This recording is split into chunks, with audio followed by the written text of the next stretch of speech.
So, for making characters in campaign for backstories, at least going forward, um, I have noticed that there are 4 pillars that definitely could be worked on for just people in general for adding these things to a backstory. I want to go into them uh, with some more depth so that when people are going and writing their backstories, they can keep these things in mind. And these 4 things to add is you should add a core question, to add a tension, a struggle, and a mystery. And I will be expounding upon each of those 4 things kind of in order.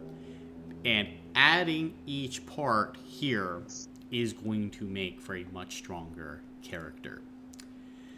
So, for a core question, what I am talking about is the question that your character is exploring. The core question establishes that thing that you are most interested with a character.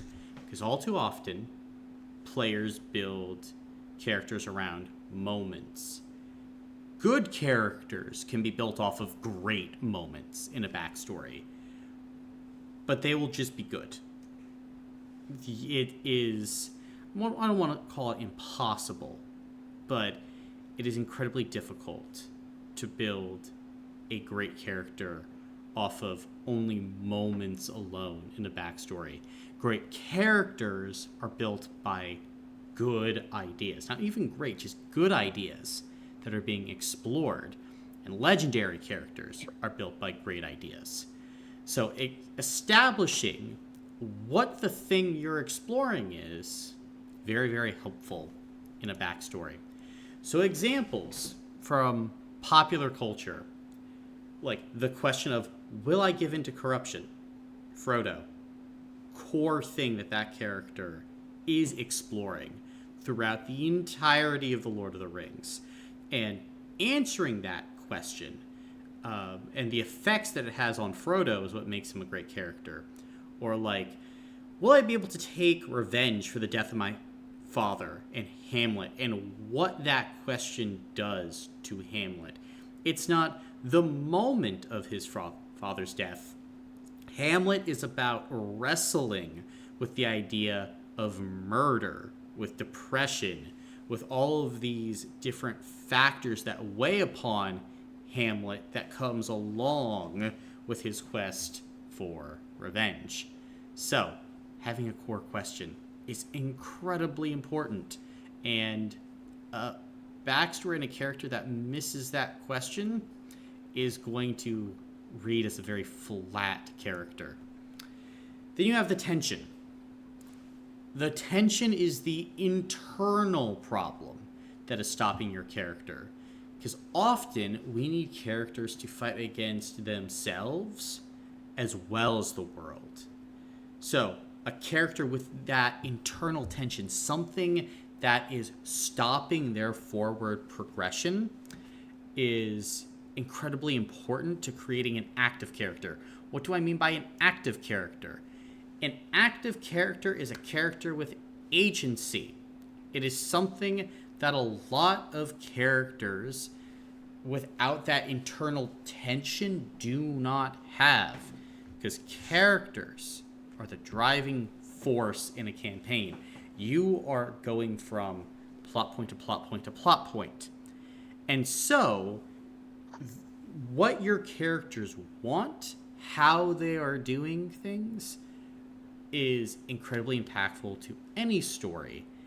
And if you don't do things, if you're not progressing, if you're not the tip of the spear, it usually impacts you for the worse, because you're on the back foot. You need to be going after something. You need to be wanting something.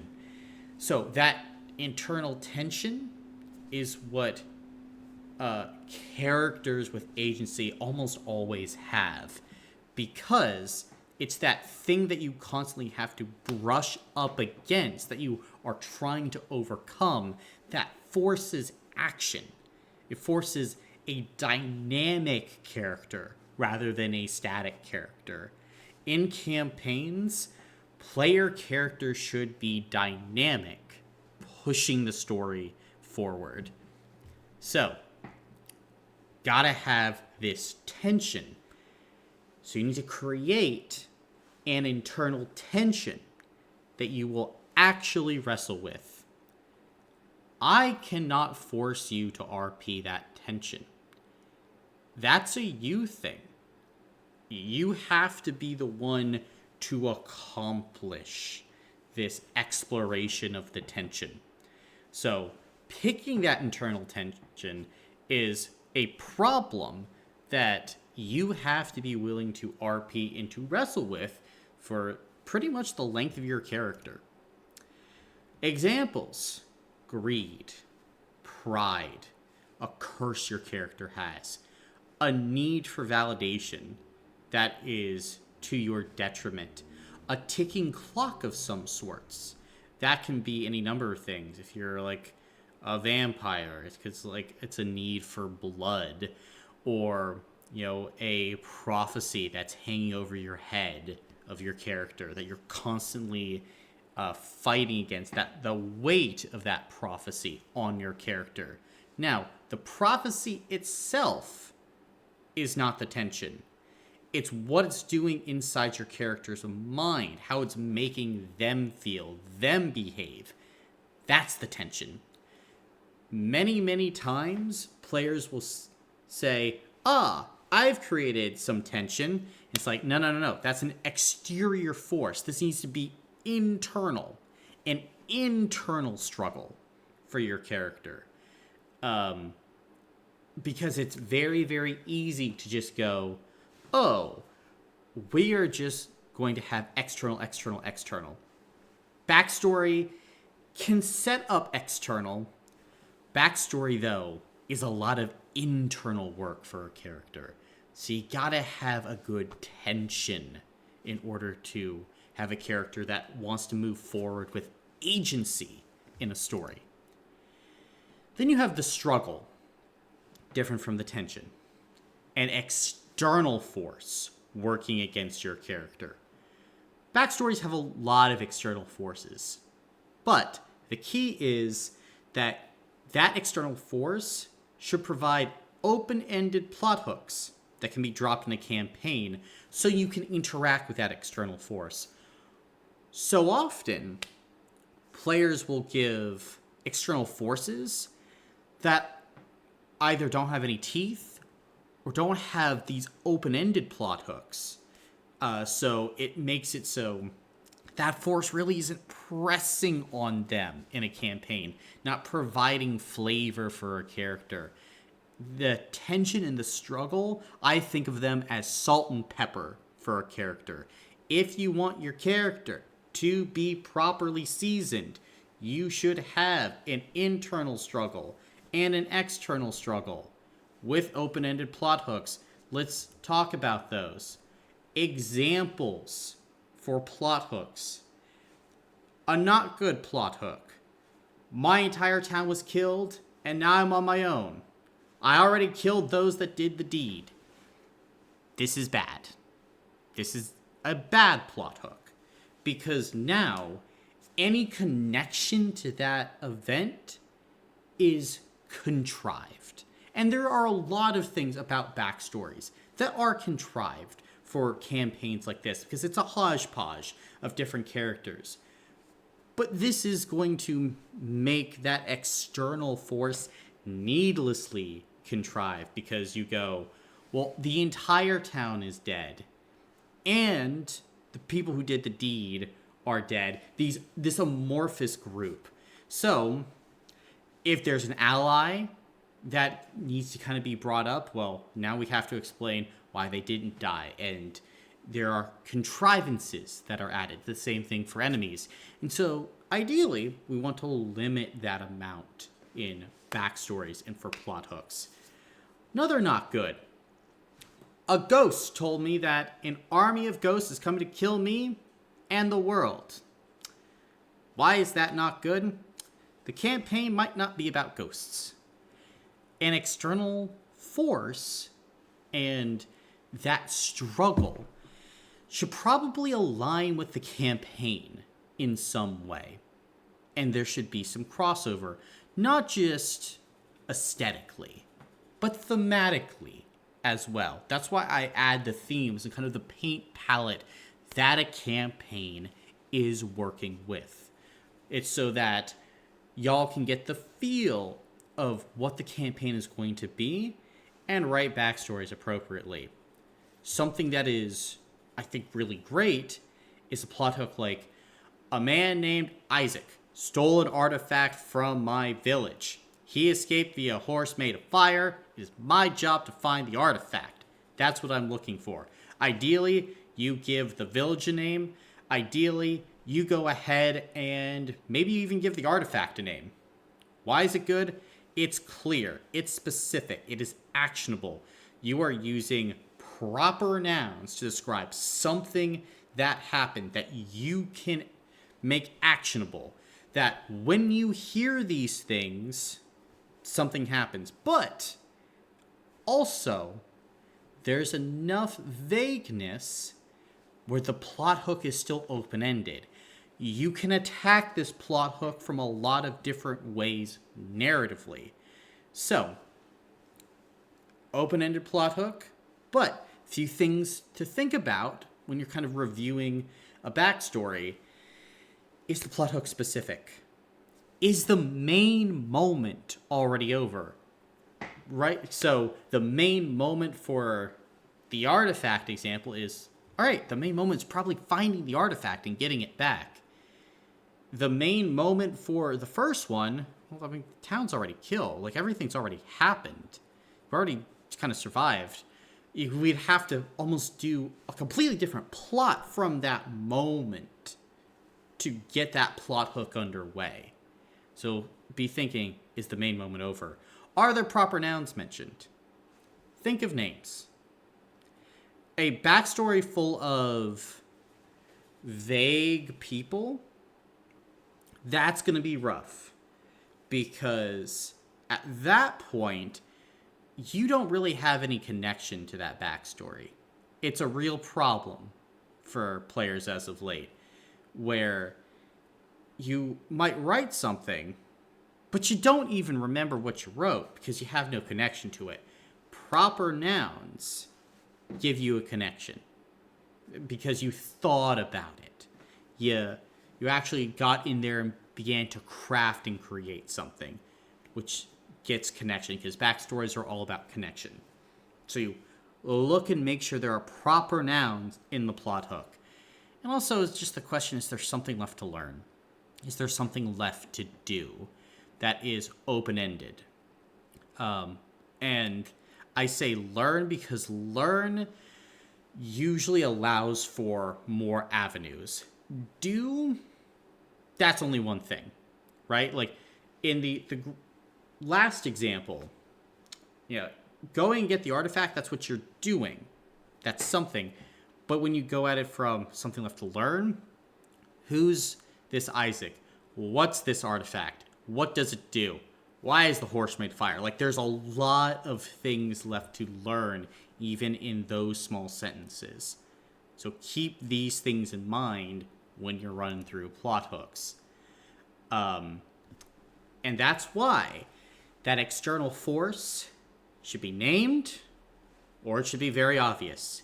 If you don't plaster a name on it, at least make the description so obvious that if you are drunk outside a bar at 3 a.m. and I give you that description, you'd be like, oh, that's from my backstory. It should be that easy to recall that external force that you are creating, that you are making. Don't wait until the day of to be finalizing your backstory. Don't expect me to return a message if I'm actively running a session. This happens often. And the time in which you are crafting this external force should be about equal to the time that you are crafting that core question, that you are crafting that tension. But this is something that is probably and should have a lot of back and forth with me. A lot of the best backstories, I am in constant communication with the player throughout. Like, I am there communicating when the core idea is being constructed. I am there communicating when everything is being created. If you come to me at one point and you say, is this good? Or what do you think of this general idea? I can say, it's good, but ideas are cheap. It's what's actually there. My input changes throughout different parts of the process when I see different things being constructed, being created, and how you are handling ideas. Because the handling of ideas, the handling of the tension, the struggle, the external forces, those are the most important, right? You can give me the one sentence tagline and it can generally sound good. It's how are you going forward and manipulating these ideas? You don't need any examples of the struggle. These are the easy parts. If you can't write an external struggle, we got big problems, and you should probably be DMing me right now, and you should talk to me, because there are lots of struggles out there that you could think up, that you could face. And so if you can't think of that external force, that is pointing to a more foundational issue that requires a lot more of my time, attention, and focus. And then we have the mystery. What things do you not know and your character not know? This is a double. Because the mystery is the thing that is also helping to propel you through the story. That helps to provide senses of wonder, foreshadowing, exploration.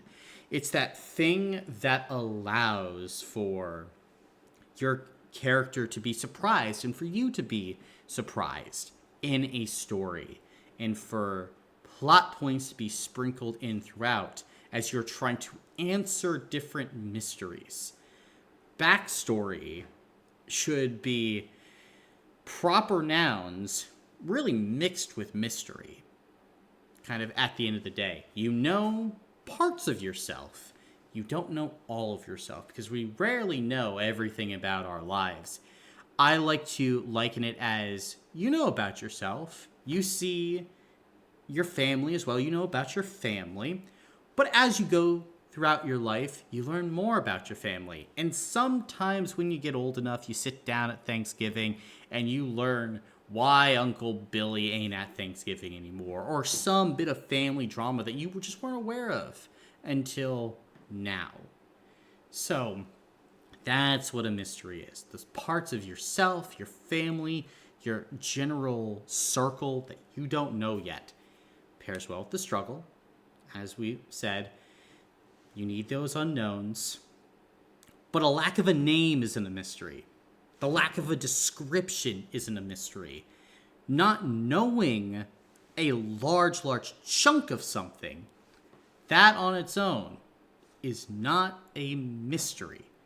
Mysteries require clues.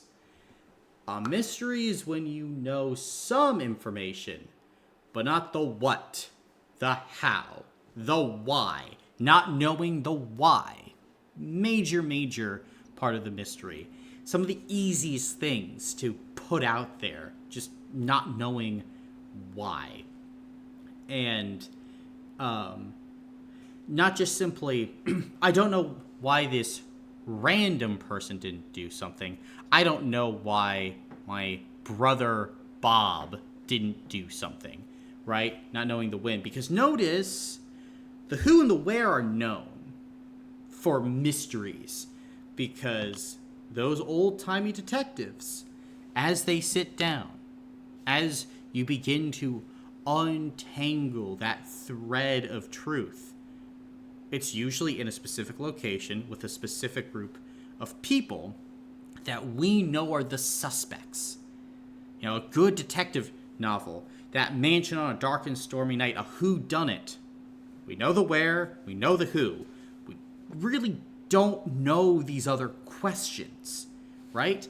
So almost think about it as an Agatha Christie mystery novel, or Sherlock Holmes, because that's probably something that all of you know. I don't know how many of you know Agatha Christie, even though she is the best-selling author of...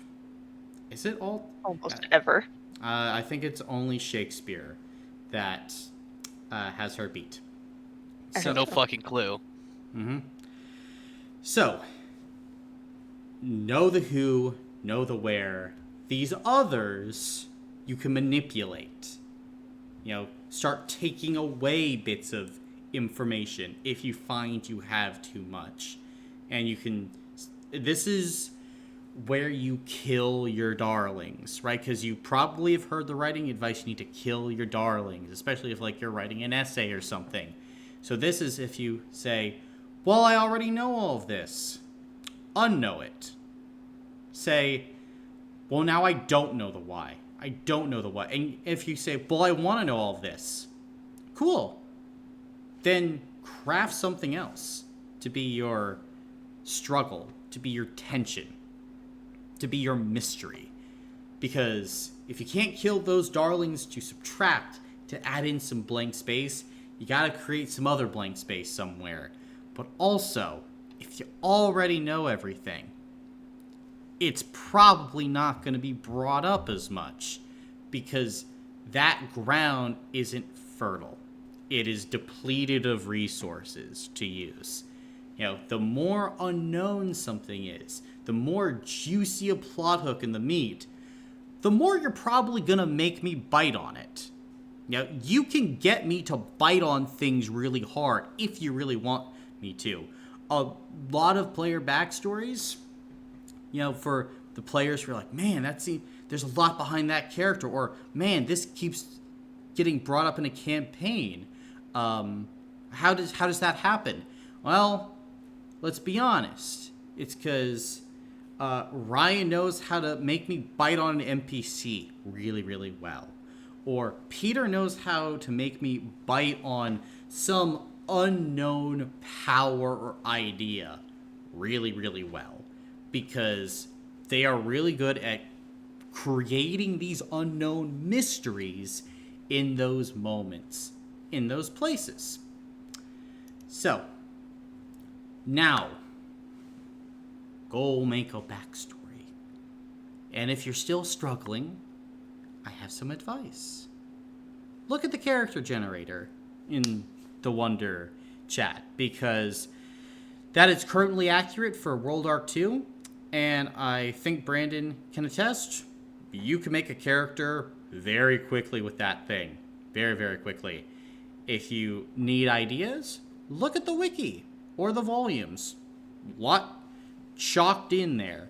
And ask me in advance. Like, if you're not up against, you know, the time clock for something that's due, and it's a week or 2 weeks out, or even a month out. Sometimes, like for our thing, I gave you guys half a year for characters. But going and mulling over these ideas, just shooting me questions, throwing things out there, we can usually come to a pretty good character, especially the more you communicate through a process, right? So definitely be doing that. Now kind of moving into the our thing section, that was kind of general, but now you can kind of see where things come from in the intro document. Like, I'm giving you the general situation of what's happening in the campaign and how phase 2 of our thing deals with remaking the Zoko family into a legitimate company, hoping to do good in the world, but also plumbing kind of this conspiracy that is wrapped around the Titanic ring, trying to get at a darker truth. But there are still themes of honor, the will to power, the consequences of violence, loyalty, betrayal, courage. These are themes that I expect would maybe help some of you if you're trying to construct that core question, the tension, the struggle, the mystery, tying in those themes so it feels like your character fits with our thing, with this campaign, not another campaign.